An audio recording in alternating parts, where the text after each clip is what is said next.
बिस्मिल्लाहिर्रहमानिर्रहीम। अस्सलाम वालेकुम व्यूअर्स। आज का जो हमारा टॉपिक है पाइथन बूट कैंप के अंदर बहुत ज़्यादा इंपॉर्टेंट टॉपिक है और अगले कुछ सेशंस तक हमारे टॉपिक चलता रहेगा। टॉपिक है लूप्स, ठीक है।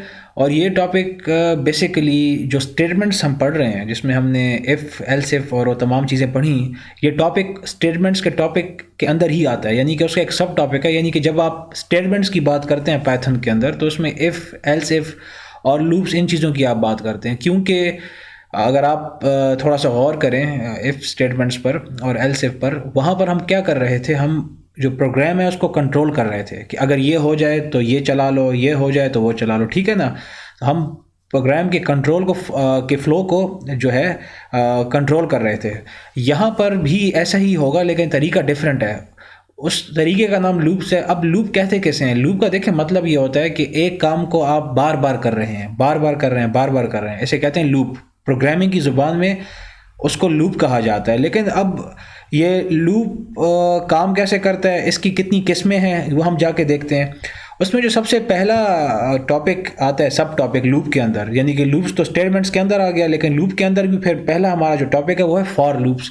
यानी कि अगर आपने एक कोड को बार बार चलाना है तो उसको चलाने का जो पहला तरीका है उसको कहा जाता है फॉर लूप।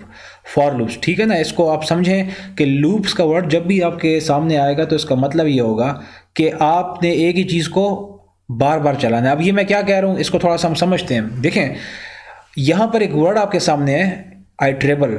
वो कह रहा है कि many objects in Python are iterable, meaning we can iterate over every element in the object. देखें, आइट्रेबल का मतलब ये होता है, आइट्रेबल एक ऐसी चीज़ होती है पाइथन के अंदर, एक ऐसा एलिमेंट होता है कि आप उसके ऊपर एक कोड बार बार चला सकते हैं, ठीक है।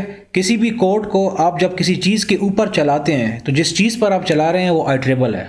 बस इसको आप इतना याद रखना है, ठीक है। इसी जिस तरह मिसाल के तौर पर आपको याद हो, मैं अगर आपको डायरेक्ट ही एक चीज़ बता दूं यहाँ पर एग्जांपल के ज़रिए से। देखें, यहाँ पर एक बड़ा तीन एग्जांपल्स हैं और ये आप इससे फेमिलियर होंगे। तीन आपके पास वेरिएबल्स हैं, वार, var2, var3। और यहाँ पर अगर आप पहली एग्जांपल देखें, पहला वेरिएबल वार है, इसके अंदर आपके पास एक स्ट्रिंग है, ठीक है। ये स्ट्रिंग है और इसके अंदर कितने कैरेक्टर्स हैं? 5, HELLO। अब मैं आपसे कहता हूँ कि मुझे कोई एक कोड है, अभी हमें नहीं पता वो कोड कौन सा है, लेकिन कोई भी एक कोड है, मुझे वो कोड क्या करना है, मुझे इस पूरी स्ट्रिंग के ऊपर चलाना है।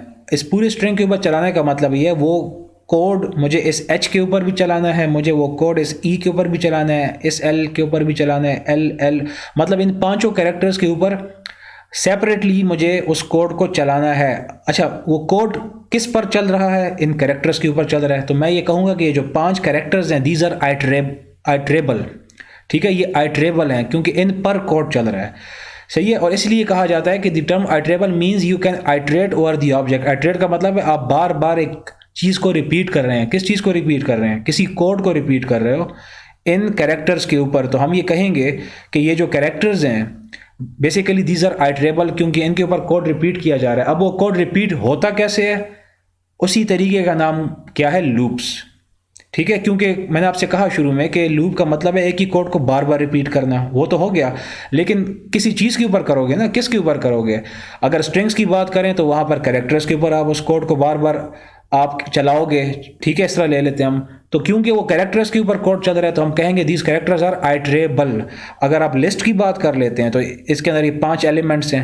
अगर यहाँ पर चलाएंगे तो ये 5 के 5 एलिमेंट्स आप कहेंगे दीज आर आइट्रेबल। और अगर यहाँ पर डिक्शनरीज की आप बात करते हैं तो ये पहला की जो है इसका ये की है, ठीक है। ये इसकी वैल्यू है, की वैल्यू पेयर है, और ये दूसरा की वैल्यू पेयर है। तो हम कहेंगे कि अगर वो कोड पहले पेयर के ऊपर चल रहा है तो ये हम कहेंगे दीज आर आइट्रेबल। ये पहला जो पेयर है ये आइट्रेबल है और ये दूसरा आइट्रेबल है। यानी कि यहाँ पर आज के सेशन में हमने ये सीखा, इसको मैं थोड़ा शॉर्ट रख रहा हूँ, इसको मज़ीद हम आगे लेकर चलेंगे, लेकिन ये बहुत इंपॉर्टेंट है, याद रखें। ये वर्ड्स अगर आप नहीं समझते ना तो आप ये लूप्स और फिर आगे हमारे फंक्शंस, मेथड्स, काफ़ी चीज़ें आ रही हैं, उनके लिए बेसिक कॉन्सेप्ट समझना बहुत ज़्यादा ज़रूरी है। मैंने आज क्या बताया आपको? मैंने आपको ये बताया कि स्टेटमेंट्स के अंदर जो हमारा अगला टॉपिक है वो लूप्स है।